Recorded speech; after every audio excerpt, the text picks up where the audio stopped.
சோபகிருத வருடம் மார்கழி மாதம் 27ஆம் நாள் 12/1/2024 வெள்ளிக்கிழமை. திருப்பாவை பாடல் 27.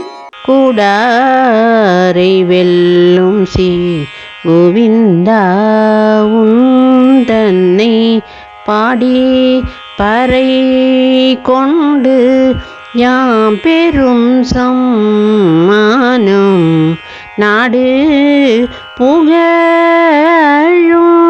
பரிசினால் நன்றாக நாடு புகழும்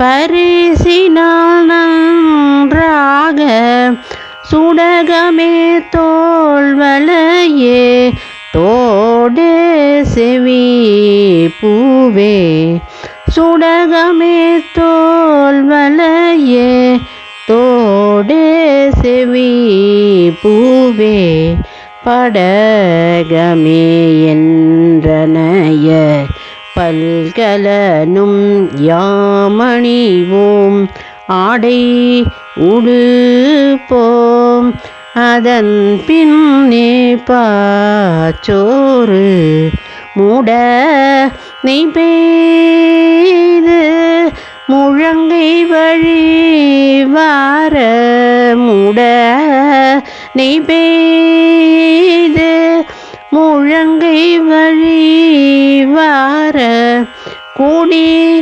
இருந்து குளிர்ந்தலோரெம்பாவாய் கூடி இருந்து குளிர்ந்தலோரெம்பாவாய் கூடாரை வெல்லும் கோவிந்தா.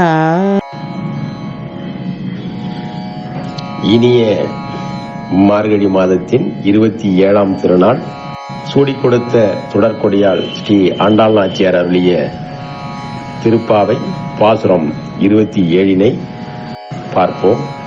கூடாரை வெல்லும் சீர்கோவிந்தா ஊன்றுன்னை பாடி பறை கொண்டு யாம்பெரும் சம்மானம் நாடு புகழும் பரிசினால் நன்றாக சூடகமே தோல்வளையே தோடே செவிப்பூவே பாடகமே என்றனைய பல்கலனும் யாமணிவோம் ஆடை உடுப்போம் அதன் பின்னே பார்சோறு மூட நெய் பெய்து முழங்கை வடிவார கூடியிருந்து குளிர்ந்தேலோர் என்பாவாய்.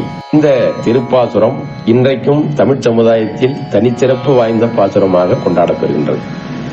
விரதத்திற்கு வேண்டிய சங்கு, பறை, பல்லாண்டு பாடுவோர், மங்கள விளக்கு, கொடி, மேல்விதானம் முதலானவற்றை ஸ்ரீ கண்ணபெருமானிடம் இறந்து பெற்ற பெண்கள் அடைந்த மகிழ்ச்சிக்கு எல்லையே இல்லை.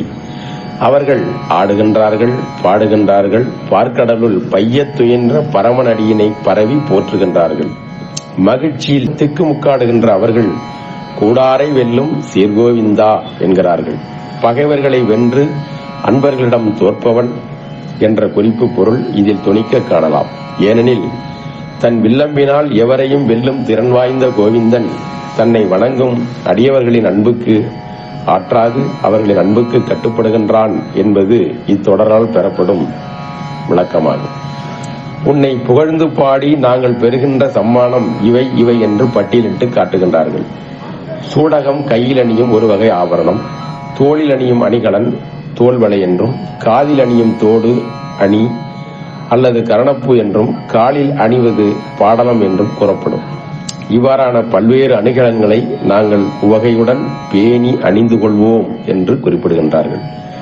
கூடாரை வெல்லும் சீர்கோவிந்தா ஒன்றன்னை பாடி பறை கொண்டு யாம்பெரும் சம்மானம் நாடு புகழும் பரிசினால் நன்றாக சூடகமே தோல்வளையே தோடே செவிப்பூவே பாடகமே என்றனைய பல்கலனும் யாமணிவோம் என்கிறார்கள். திருவாய்ப்பாடி பெண்கள் முதலில் தங்களுக்கு வேண்டிய தங்க நகைகளை கேட்கின்றார்கள்.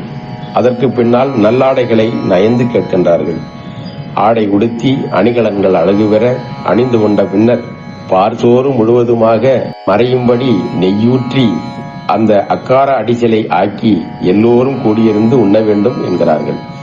அந்த அக்கார அடிசலில் ஊற்றப்பட்ட நெய் உண்ணும் பொழுது முழங்கை வழியாக வடிய வேண்டும் என்கின்றார்கள். இவ்வாறு இந்த திருப்பாடல் சர்க்கரை பொங்கல் சாப்பிடுவதில் முடிகின்றது.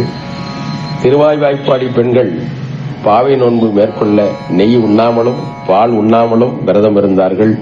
இப்போது பாலும் கருப்பு கட்டியும் நெய்யும் சேர்த்து செய்யப்படுகின்ற அக்கார அடிசிலை ஆசை தீர உண்கிறார்கள். கூடி இருந்து குளிர்ந்து என்னும் தொடரால் தாம் பெற்ற பேறு பிறரும் பெற வேண்டும் என்ற உயர் நோக்கமும் எல்லோரும் இன்புற்றிருக்க வேண்டும் என்று நினைக்கின்ற மனமும் இந்த பாடலில் ஒரு சேர விளங்கும். ஓம் நமோ நாராயணாய.